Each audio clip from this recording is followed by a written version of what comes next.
কোনো বিশেষ দল বা গোষ্ঠীকে সুবিধা দিলে পরিণতি ভালো হবে না, মন্তব্য রিজভির। রাজনৈতিক কারণে সাম্য হত্যা।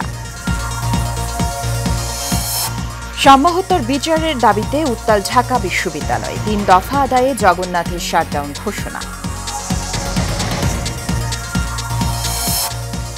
ফ্যাসিবাদের উত্থান চায় না দেশের মানুষ, বললেন আলী রিয়াজ। গণ অভ্যুত্থানের প্রত্যাশা পূরণে সবার সহযোগিতা কামনা। এবং গণমাধ্যমের স্বাধীনতার প্রাতিষ্ঠানিক রূপ দিতে চায় সরকার, বললেন প্রেস সচিব। সাংবাদিকের চাকরি হারানোর দায় মালিকের।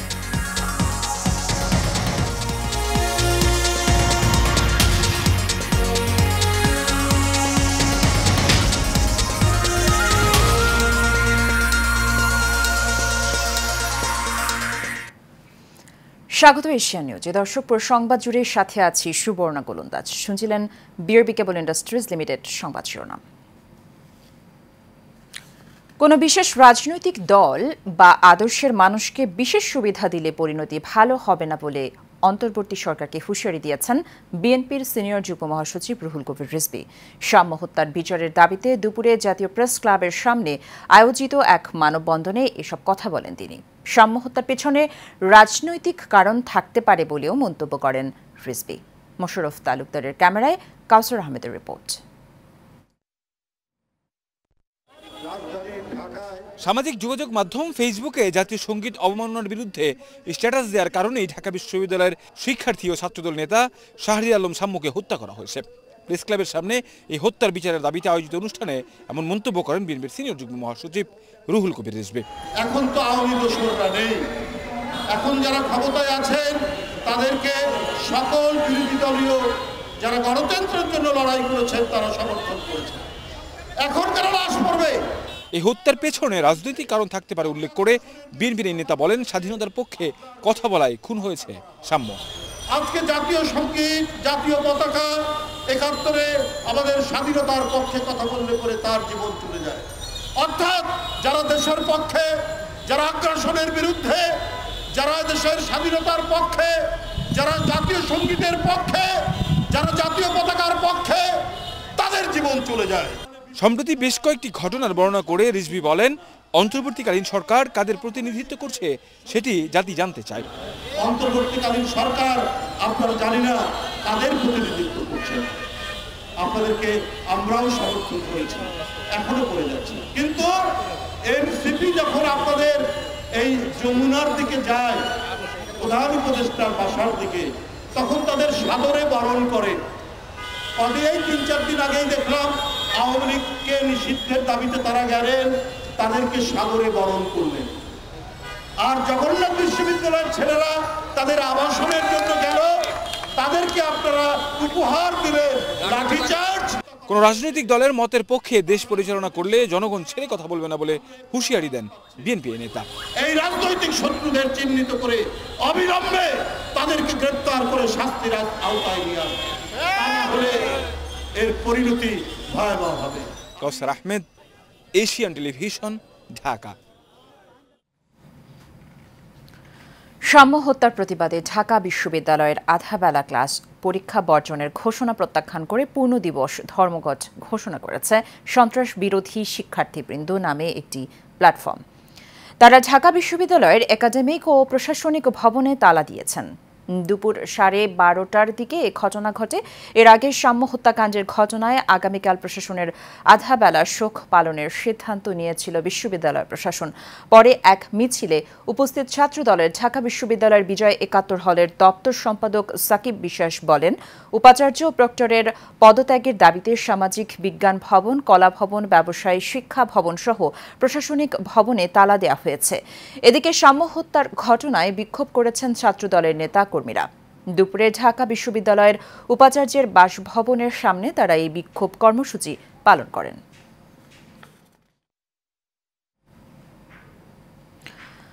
জগন্নাথ বিশ্ববিদ্যালয়ের শিক্ষার্থীদের দাবি আদায় না হওয়া পর্যন্ত প্রতিষ্ঠানটির সব কার্যক্রম শাটডাউন ঘোষণা করেছেন বিশ্ববিদ্যালয় শিক্ষক সমিতির সাধারণ সম্পাদক অধ্যাপক ড রইসউদ্দিন। আজ কাকরাইলে আন্দোলনরত শিক্ষার্থীদের সঙ্গে আলোচনা শেষে এই ঘোষণা দেন তিনি। বলেন, আমাদের এখান থেকে সরিয়ে দেওয়ার জন্য যদি কোনো পদক্ষেপ নেওয়া হয় তবে পরিণতি ভালো হবে না। শিক্ষকদের চোখের সামনে কোনো শিক্ষার্থীকে কেউ আঘাত করতে পারবে না বলেও হুঁশিয়ারি দেন তিনি। এর আগে সকাল থেকে পুলিশের হামলার বিচার ও ৩ দফা দাবি আদায়ে রাজধানীর কাকরাইল মোড়ে অবস্থান নেয় জগন্নাথ বিশ্ববিদ্যালয়ের শিক্ষার্থীরা। এ সময় তারা বলেন, দাবি আদায় না করে কেউ ঘরে ফিরবে না। এদিকে গত রাতে আন্দোলনরত শিক্ষার্থীদের সাথে কথা বলা অবস্থায় উপদেষ্টা মাহফুজ আলমকে বোতল ছুঁড়ে মারার ঘটনায় জগন্নাথ বিশ্ববিদ্যালয়ের শিক্ষক সমিতি দুঃখ প্রকাশ করেছেন।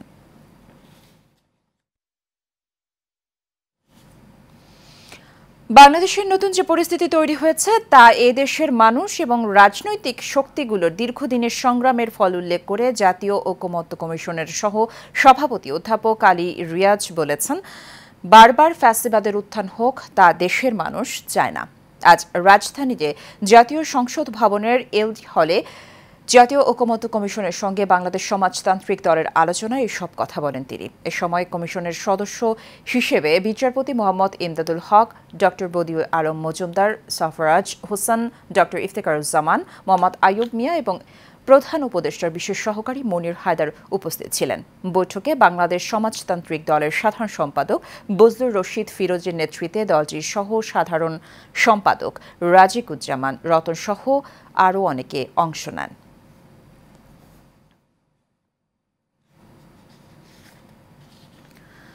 নির্বাচন না হলে দেশের শৃঙ্খলা ফিরবে না উল্লেখ করে বিএনপি চেয়ারপারসনের উপদেষ্টা বীর মুক্তিযোদ্ধা আব্দুস সালাম বলেছেন, একটি চক্র নির্বাচন না দেওয়ার পায়তারা করছে। বিকেলে দ্বীপনগরে মালিক শ্রমিকের পক্ষ থেকে আয়োজিত মিলাদ ও দোয়া মাহফিলে প্রধান অতিথির বক্তব্যে তিনি এসব কথা বলেন।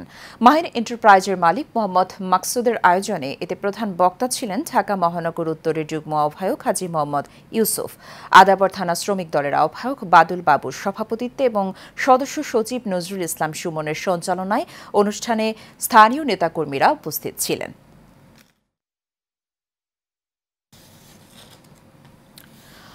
অন্তর্বর্তী সরকার গণমাধ্যমের স্বাধীনতার প্রাতিষ্ঠানিক রূপ দিতে চায় বলে জানিয়েছেন প্রধান উপদেষ্টার প্রেস সচিব শফিকুল আলম। এ কারণে গত ৯ মাসে সরকারের পক্ষ থেকে সাংবাদিককে চাকরিচ্যুত করার কোনো ঘটনা ঘটেনি বলেও দাবি করেছেন তিনি। দুপুরে জাতীয় প্রেস ক্লাবে গণ অভ্যুত্থান পরবর্তী গণমাধ্যমের হালচাল শীর্ষক আলোচনায় এমন দাবি করেন তিনি। প্রেস সচিব বলেন, মিথ্যা ও ভুল তথ্য দিয়ে সংবাদ প্রচারের প্রতিবাদ করতে গেলে গণমাধ্যমের স্বাধীনতার উপরে হস্তক্ষেপের অভিযোগ করা হয়।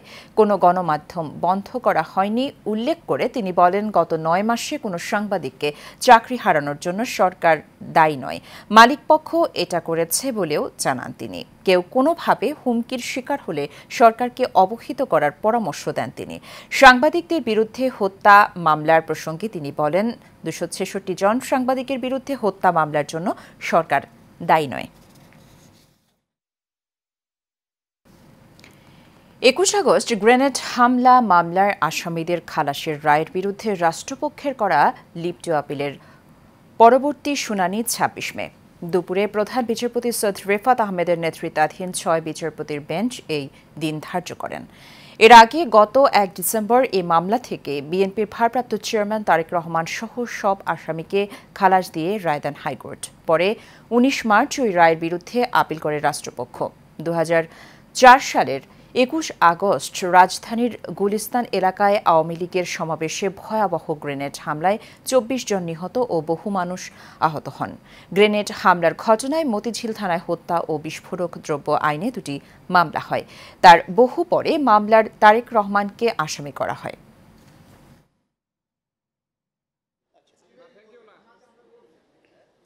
লিভ টু আপিলের আজকে শুনানি ছিল।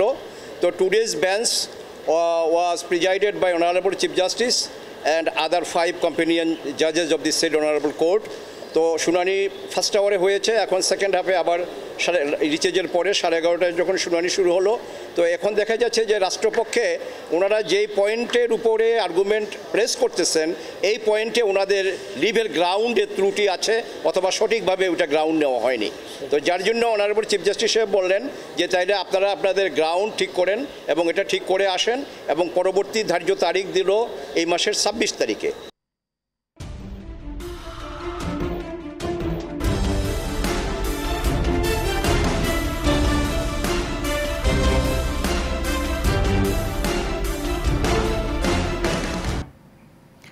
সারা বাংলার খবর। রাজশাহীর সুমিষ্ট আমের জন্য অপেক্ষার প্রহর শেষ হয়েছে আজ। জেলা প্রশাসনের সময়সূচি অনুযায়ী আজ থেকে চলতি মৌসুমের গুটি জাতের পাকা আম বাজারে মিলবে। মূলত আজ থেকেই রাজশাহীর আমের কারবার আনুষ্ঠানিকভাবে শুরু হবে। এবছর রাজশাহীতে ১,৬৯৫ কোটি ৮৫ লাখ টাকার বেশি আমের বাণিজ্য আশা করা হচ্ছে। এরই মধ্যে রাজশাহীর আম চাষি ও বাগানীরা গাছ থেকে গুটি জাতের আম পাড়ার প্রস্তুতি নিয়েছেন। ব্যবসায়ীরাও হাঁকডাক শুরু করবেন আজ থেকে। রাজশাহীর আম চাষিরা বলছেন, কদিন ধরেই গাছে গাছে গুটি জাতের আম পাক ধরেছে, তবে প্রশাসনের নির্দেশনার কারণে আম পাড়া সম্ভব হয়নি। ৫ আগস্ট পরবর্তী সময় থেকে আইনশৃঙ্খলা রক্ষায় শক্তভাবে দায়িত্ব পালন করে আসছেন আনসার সদস্যরা। বিভিন্ন গুরুত্বপূর্ণ স্থাপনা ও প্রতিষ্ঠানের নিরাপত্তার দায়িত্বরত রয়েছেন তারা। এরই ধারাবাহিকতায় রাজধানীর মিরপুর বিআরটিএ অফিসে বেড়েছে আনসার সদস্যদের তৎপরতা। দালাল নির্মূলে শক্ত অবস্থান নিয়েছেন তারা। প্লাটুন কমান্ডার মোহাম্মদ ফারুক জানান, নিরাপত্তা নিশ্চিত করা, আইনশৃঙ্খলা রক্ষা সহ দালালের বিরুদ্ধে তাদের শক্ত অবস্থান রয়েছে। এর মধ্যে বিআরটিএ অফিসে বেশ কয়েকজন দালালকে আটকও করা হয়েছে। জনস্বার্থে তাদের এই অবস্থান বলেও জানান তিনি।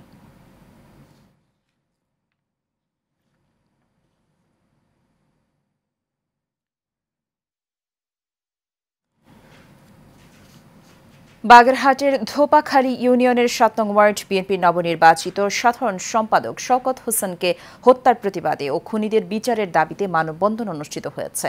সকালে রাজধানীর প্রেস ক্লাবে বাগেরহাট জেলার কচুয়া উপজেলার ধোপাখালী ইউনিয়নের সর্বস্তরের জনগণ এই মানববন্ধন করেন। এ সময় বক্তারা বলেন, শওকত হোসেনকে দিনের বেলায় নৃশংসভাবে হত্যাকারী ও গডফাদার আফজাল হোসেন এবং তার বাহিনীর পক্ষে অবস্থান নিয়েছে জেলা বিএনপির কতিপয় নেতা।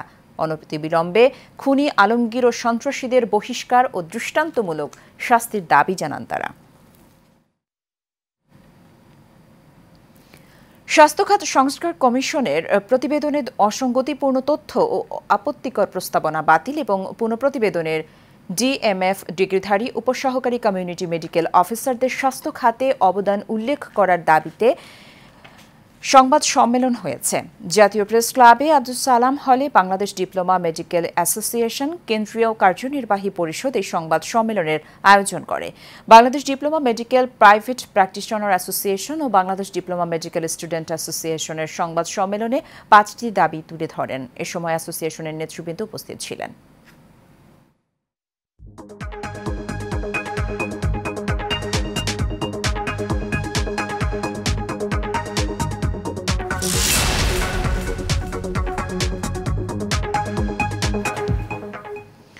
বাণিজ্য সংবাদ। বৈশ্বিক অর্থনৈতিক অনিশ্চয়তা, জ্বালানি সংকট, ডলারের অস্থিরতার এই সংকটের সময়ে সুদক্ষ নেতৃত্বের আহ্বান জানিয়েছেন সম্মিলিত পরিষদের নেতারা। রাজধানীর হোটেল ওয়েস্টিনে সম্মিলিত পরিষদের মিট দ্য প্রেস এই অনুষ্ঠানে সব কথা বলেন বক্তারা জানান, সম্মিলিত পরিষদ কেবল ভোটের সময় দৃশ্যমান হয় না, বরং গত 2 দশকে যখনই বিজিএমই এর দরকার পড়েছে, সংকট কিংবা সম্ভাবনার সময় সংগঠনের পাশে থেকেছেন তারা বলেন, সংগঠনের নেতারা শুধু ইশতেহার দেয় না, কাজের মধ্য দিয়ে দায়িত্ব পালন করেন। অনুষ্ঠানে সম্মিলিত পরিষদের সভাপতি কাজী মনিরুজ্জামান, প্যানেল লিডার ও সাধারণ সম্পাদক মোহাম্মদ আবুল কালাম রশিদ, গ্রুপের এমডি কফিল উদ্দিন, ডিবিসি নিউজের পরিচালক সালাউদ্দিন চৌধুরী এবং বিজিএমই এর সাবেক পরিচালক মহিউদ্দিন রুবেল উপস্থিত ছিলেন। শেষ করবে এশিয়ান নিউজ, তার আগে বিআরবি কেবল ইন্ডাস্ট্রিজ লিমিটেড সংবাদ শিরোনামগুলো জানিয়ে দেব আরও একবার।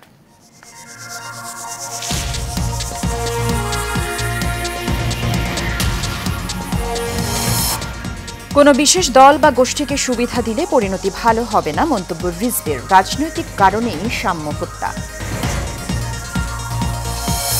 সাম্য হত্যার বিচার দাবিতে উত্তাল ঢাকা বিশ্ববিদ্যালয়, 3 দফা আদায়ে জগন্নাথের শাটডাউন ঘোষণা। ফ্যাসিবাদের উত্থান চায় না দেশের মানুষ, বললেন আলী রিয়াজ। গণ অভ্যুত্থানের প্রত্যাশা পূরণে সবার সহযোগিতা কামনা। এবং গণমাধ্যমের স্বাধীনতার প্রাতিষ্ঠানিক রূপ দিতে চায় সরকার, বললেন প্রেস সচিব। সাংবাদিকের চাকরি হারানোর দায় মালিকের।